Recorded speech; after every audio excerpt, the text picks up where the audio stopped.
Hello everyone, I am Nikhil from Nagpur. I have done my basic graduation in B Pharmacy. I have started my journey from Evision Technoserve and took training for system engineer. In my first company, I have worked as a system engineer. Then after 6 months, I have started training from for the Azure cloud from Evision only.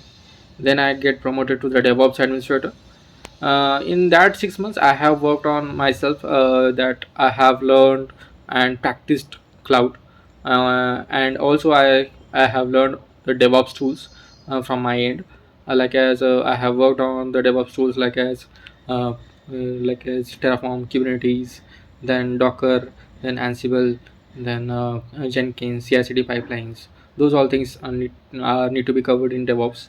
Then, as per today only, I am as a working as a DevOps engineer with the two clouds like as AWS and Azure, and I have some offers in pipeline as well.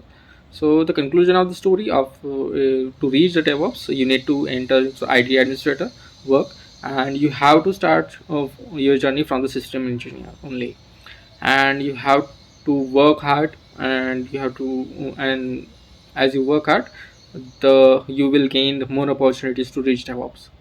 For that, I have a big thanks for Evision team to to support me as a system engineer as well, and on the DevOps part, like as on cloud engineering, Azure cloud engineering. So thank you, Evision, and for all students over there, uh, best of luck. Thank you. So, what are you waiting for? Join a vision, join job.